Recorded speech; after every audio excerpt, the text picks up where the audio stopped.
여러분 안녕하십니까? 벤자민의 공식 포착입니다. 만나서 반갑습니다. 한호시스템 드디어 신주인수권 증서가 상장이 되고 거래되는 날 바로 12월 4일 내일부터입니다. 내일부터고요. 12월 10일까지만 거래됩니다. 그리고 12월 11일에는 상장이 폐지가 돼요.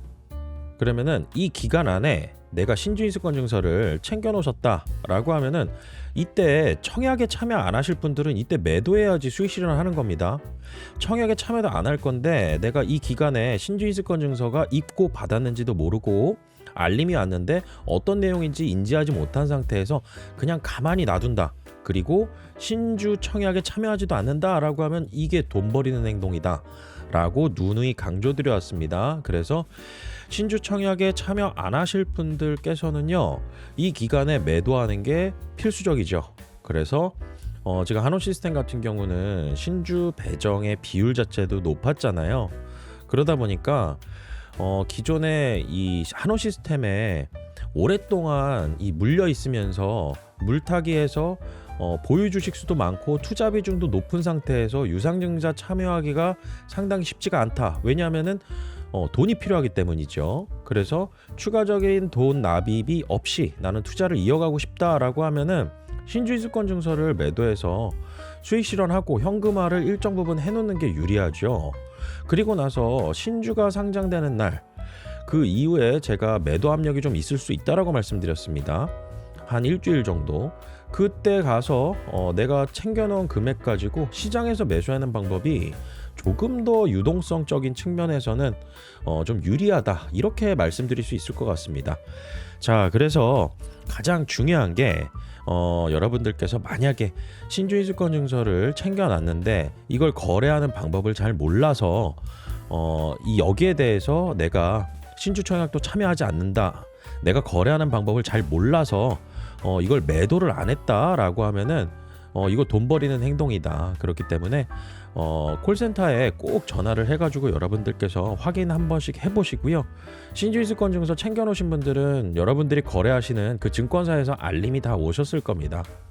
알림이 다 왔을 거고, 투자 설명서도, 유상증자 투자 설명서도 우편으로 다 왔을 거예요. 그리고 가장 기준이 되는 날이 언제라고 했죠? 11월 13일입니다. 내가 이전부터 한호시스템을 보유를 해왔어요. 보유를 해오다가 11월 13일 이후부터 11월 13일 포함입니다. 이때부터 매도를 했다라고 하면은 신주인수권 증서를 챙겨놓으신 분들입니다. 지금 나는 한호시스템의 주식을 하나도 보유하고 있지 않은데 내가 신주인수권 증서를 챙겨놨다고? 그 기준일이 바로 신주배정 기준일이죠. 11월 14일이었어요. 그렇기 때문에 11월 13일 날 권리락일 날 매도하신 분들, 기준주가 조정을 받으신 분들입니다. 이때 이후부터 매도하셨던 분들이나 아니면 지금까지 계속 보유를 하고 계시는 분들은 당연히 신주인수권 증서를 챙겨 놓으셨겠죠. 그런데 이런 분들이 계실 수도 있어요. 11월 13일 이후에 내가 매도를 했어요. 가지고 있지 않습니다. 증권사에서 알림이 왔어요. 그런데 이게 뭔지는 잘 모르겠습니다. 그런데 거래하는 창은 일반 주식거래 창이랑 달라요. 그렇기 때문에 HTS에서 화면 번호를 또 잘 확인을 해두어야 됩니다. 그런데 이게 입고가 됐는지도 모르고 신주청약에 참여도 안 한다, 이런 행동들은 저희가 지양을 하자. 다시 말하면은 수익을 챙겨놓을 수 있는 그러한 증서를 받았는데 이걸 매도도 안 하고 청약에 참여도 안 한다, 이런 행동을 했을 때가 투자에서 손실을 보는 행동이죠. 그래서 잘 알고 넘어가는 게 굉장히 중요합니다. 자, 그러면은 한호시스템 신주인수권 증서 가격이 어느 정도 형성되면 좀 합리적일까, 이 부분에 대해서 좀 말씀을 드려볼게요. 자, 그러면은 과거 사례를 제가 하나 예를 들어 보겠습니다. 이 과거 사례를 드는 이유는요, 굉장히 간단합니다. 어떤 기준이 되는 가격을 어느 정도까지는 예측을 해볼 수 있다라는 거죠. 그래서 저 벤자민의 공식 포착 구독자분들하고 같이 투자를 했던 종목이 하나가 있었는데 하나 에어로스페이스였어요. 이 하나 에어로스페이스가 주주배정 유상증자 공시를 했었죠. 그때 당시에 신주인수권 증서 가격이 어느 정도의 형성이 되면은 맞을까, 이 부분에 대해서도 이야기를 좀 드렸었는데 실질적으로 권리락일 이전에 제가 다 매도 의견을 드렸었어요. 왜냐하면은 배정 비율이 너무 작았습니다. 그런데 하나 에어로스페이스 같은 경우는 주가도 비쌌잖아요. 주당 가격이. 그래서 한 주당 신주 배정 주식 수가 0.07주, 다시 말해서 6주를 가지고 있어야 7주를 배정받습니다. 이거 돈이 많이 필요했어요. 그렇기 때문에 이 한화 에어로스페이스는 신주 청약에 참여 안 했지만은 신주 인수권 증서 거래 가격은 제가 모니터링을 했었죠. 그래서 어느 정도 가격이 형성되면은 좀 합리적일까? 우선은 신주 인수권 증서 거래 전일 종가가요. 한화 에어로스페이스 같은 경우는 94만 9천 원이었습니다. 94만 9천 원이었었고 1차 발행 가격이 얼마냐? 68만 4천 원으로 산출이 됐었어요. 그리고 공시가 나중에 됐었고요. 그러면은 94만 9천 원에서 1차 발행 가격인 68만 4천 원을 이제 차감하게 되면은 신주인수권 증서에 어느 정도 기준이 되는 가격을 산출해 볼 수가 있습니다. 그냥 빼기 하나만 하면 돼요. 26만 5천 원입니다. 여기에 플러스 프리미엄, 다시 말해서 시장의 기대감, 이런 것들이 반영이 될 수가 있겠죠. 그래서 상장일 날, 신주인수권 증서 상장일 날 시가가 어느 정도에 형성되었냐? 27만 9천 원에 이제 그 상장일 첫날 시가가 형성되었습니다. 그래서 프리미엄이 약 5.28% 정도 붙었어요. 자, 그러면은 이 상장일 시가 어느 정도에 형성되었는지 이걸 데이터로 저희가 확인을 해봐야 되겠죠. 자, 그런데 이런 자료들 같은 경우는 HTS에서 확인이 불가능해요. 이게 없어져 버리거든요, 데이터가. 그런데 거래소에는 이 이력을 확인해 볼 수가 있어요. 그래서 한화 에어로스페이스가 거래되는 거래 첫날 6월 16일 날 시가가 27만 9천 원으로 형성이 되었고요. 그 다음에 고가가 31만 7,500원까지 올라갔다가 종가는 29만 1,500원으로 마감을 했습니다. 그래서 상장 첫날 이렇게 1차 발행 가격하고 이제 확정 발행 가격하고 이 차액에 의해서 이 차액의 플러스 마이너스 프리미엄이냐 할인이냐 이렇게 결정된다고 제가 이전 영상에서도 좀 한번 말씀드린 적이 있어요. 그래서 최종적으로는 20일까지 한화 에어로스페이스는 거래가 되었었고요. 당시에 이제 종가가 27만 500원으로 끝났습니다. 이 가격이 어떻게 됐나요? 상장 첫날보다, 그리고 상장 첫날의 고가보다도 가격이 떨어졌죠. 이게 왜 그러냐면은 결국에 이 신주인수권 증서 같은 경우는 상장이 폐지가 됩니다. 그러면은 여기에 시간 가치라는 게 들어가요. 그래서 거래 첫날에 웬만해서는 좀 거래를 하는 게, 그리고 시초에 좀 거래를 하는 게 저는 유리하다라고 볼 수는 있겠는데, 이거는 케이스 바이 케이스예요. 삼성 SDI 같은 경우는 이러지 않았습니다.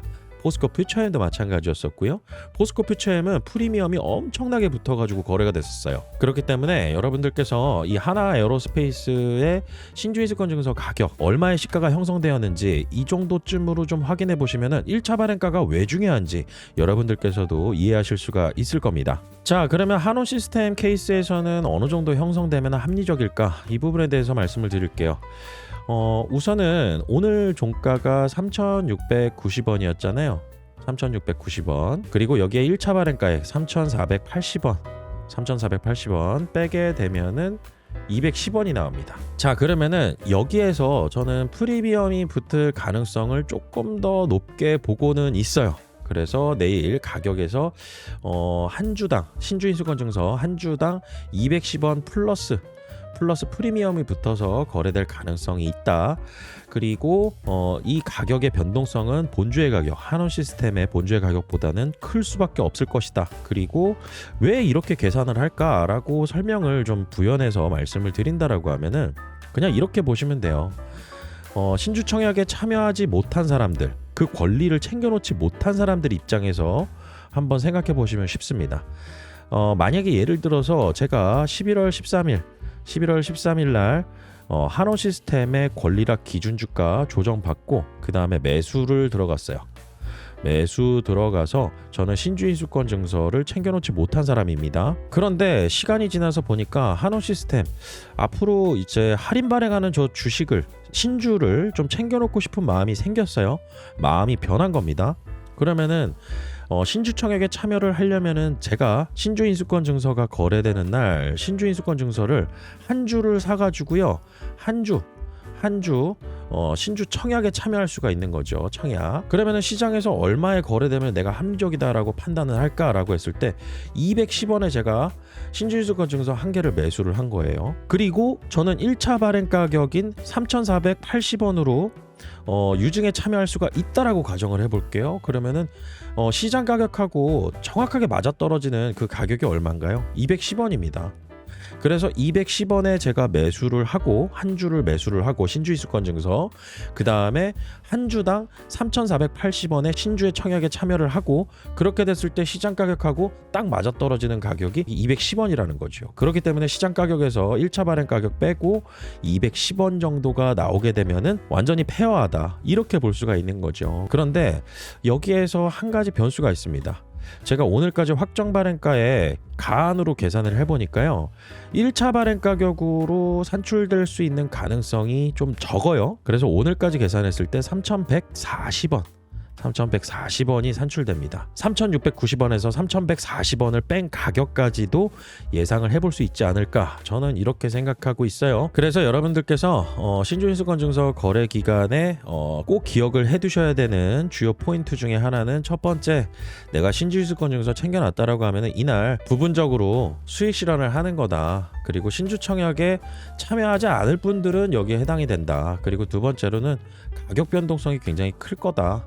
가격 변동성이 굉장히 크다라는 것은 신주인수권 증서의 가격 변동성입니다. 본주의 가격 변동성보다 훨씬 클 가능성이 높습니다. 그래서 신주인수권 증서 가격이 높게 올라갈 땐 정말 크게 올라가요. 이때 수익 실현해가지고 수익을 좀 극대화할 수 있는 가능성도 있고, 상장 폐지가 되면 더 이상 거래할 수가 없다. 그래서 신주인수권 증서를 챙겨놓으셨던 분들은 12월 10일까지 매도를 하지 않는다라고 하면은, 그리고 신주 청약에도 참여하지 않는다라고 하면은 이건 돈 버리는 행동이다. 그리고 신주인수권 증서 가격 같은 경우는 100% 예측은 불가능하다. 왜냐하면은 시장에서 수요와 공급에 의해서 가격이 결정이 되는데, 그 기준이 되는 게 바로 1차 발행 가격이고, 지금 확정 발행 가격 기준으로 보면은 좀 더 높을 가능성도 있더라 라고 말씀을 드리겠습니다. 더 자세한 내용과 매수와 매도에 관련된 부분, 그리고 한원시스템의 투자를 저 벤자민과 함께 쭉 이어나가고 싶으신 분들은요, 제가 운영하고 있는 네이버 프리미엄 콘텐츠가 있습니다. 영상 설명란 한번 참고해 주세요. 영상 설명란 참고해 주시면은요, 유료 구독 회원으로 제가 운영하는 네이버 프리미엄 컨텐츠가 있습니다. 네이버에 벤자민의 공식 포착이라고 검색해 보셔도 나올 겁니다. 그래서 자세한 문의사항은 제가 영상 설명란 더보기란에 써놓았으니까요, 참고해 보시고요. 저는 내일 다시 찾아뵙도록 하겠습니다. 오늘 영상 마치겠습니다. 구독과 좋아요는 큰 힘이 됩니다. 벤자민이었습니다.